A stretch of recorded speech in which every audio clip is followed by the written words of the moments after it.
extremely pleased to have this esteemed panel with us today.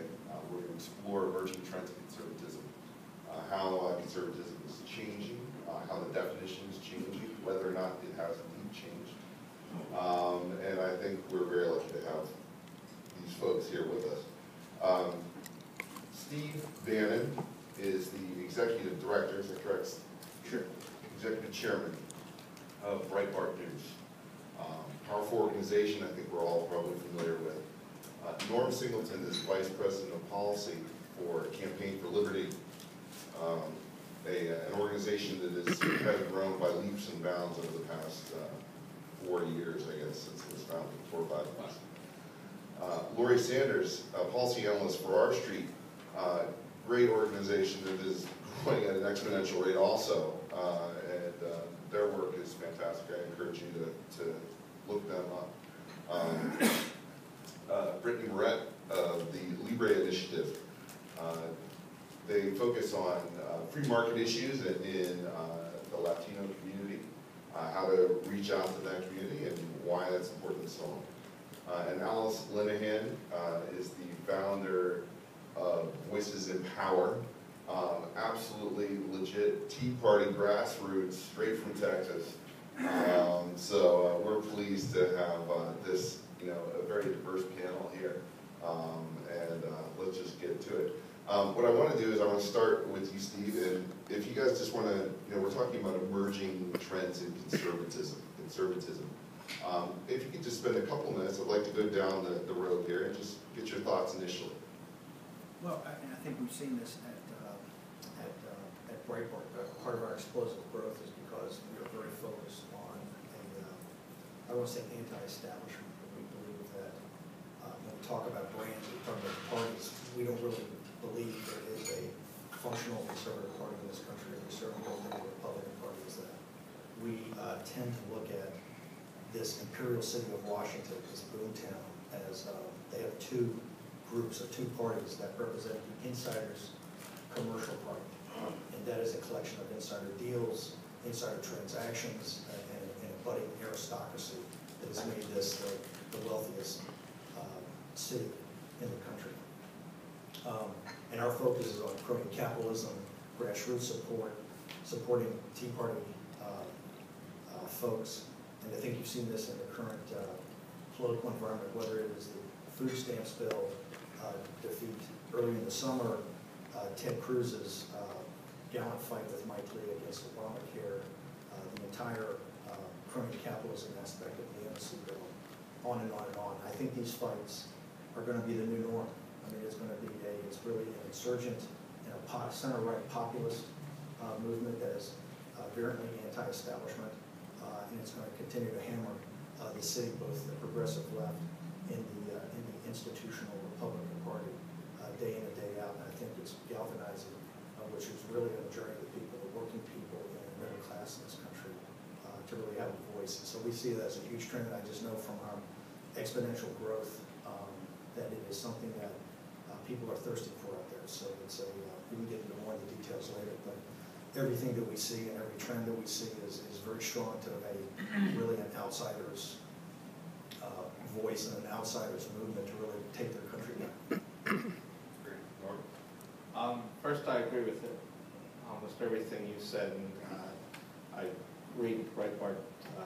It's one of those sites I look at every day, and I think Andrew Breitbart had a lot to teach conservatives and libertarians on how to be an effective anti-establishment right-wing rabble-rouser. I think that in addition to a very populist anti-establishment, so both parties' trends, there's a strong, much more libertarian streak in today's grassroots, in today's what is defined as conservatism today, following on the Ron Paul campaigns of 2008 and 2012. I think this year that's been reflected in 4 things. One is, of course, Senator Paul's filibuster against drones, which was an issue that wasn't really on anybody's radar screen until Senator Paul put it there in February, March with his filibuster. Secondly, the reaction to NSA, the NSA spying. I don't think you would have seen the same reaction even as early as 2 or 3 years ago during the Obama administration as you did today.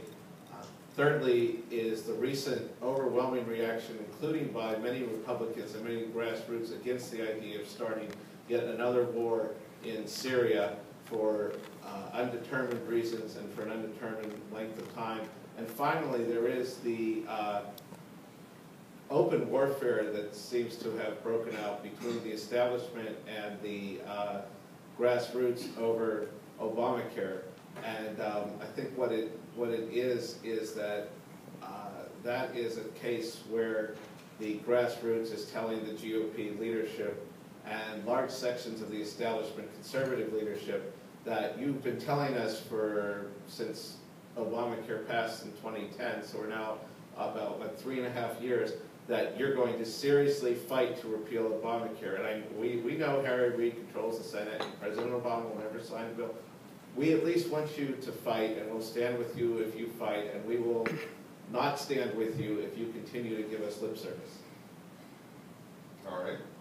Lori. All right, I'm actually going to take a little bit of a different take from my colleagues up here. That's why I'm here. So we at Arc Street always take a different take. So I think the most interesting part of the conversation in conservatism today is sort of the fight between the reform conservatives on one side and the libertarian populists on the other side. And I think they both have incredibly important things to say, but what I'm really hoping that we'll come to is sort of this synthesis that Ross Douthat seems to be constantly pushing us towards, in the pages of the New York Times. And I'll tell you why I specifically care about it. I care about it because I care about women voters. I think women voters are a huge problem for the GOP. If you look back, I'm sorry, I'm going to bore you with the numbers that I had to write down, or else I wouldn't remember them. But women went for Obama in the last election 55-44. Before that, they went for Obama 56-43. In 2004, it was 51-48. In 2000, it was 54-44. In 96, it was 54-38. And this is with Bill Clinton, who was not so nice to the ladies, if we all remember. So I think that paints, a really overwhelming trend that is really troubling, since women now make up the majority of the electorate. And so while I appreciate the arguments that libertarian populism is bringing out, sort of this, the government is against you, the government has created this unequal opportunity, it's crony capitalism, it's special interests, it's corporations, businesses, the government all coming together, it's bigness in general that we should be skeptical of. I think that that's very, very true. But the solution to that at times, to me, seems to be something that's untenable, at least for a lot of the less politically engaged women, not the women that are out in the Tea Party, but just the mom who's in the PTA, who's part of her community, who takes her son to Boy Scouts, right? Who really cares about the declining opportunity. I think it's 2/3 of parents now think that their children have less opportunity than they had when they were growing up.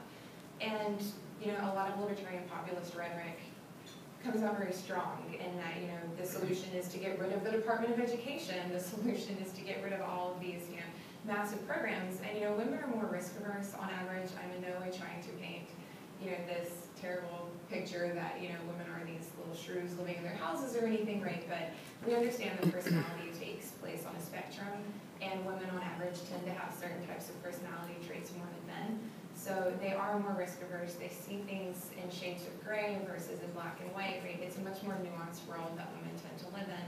And I think it's somewhat of a scary thing to talk about, we're going to wind down the Department of Education if you're a mother, or if you are, someone who's thinking about getting married and having children, which is still what the overwhelming amount of women are thinking about today, even if they're delaying those decisions until later.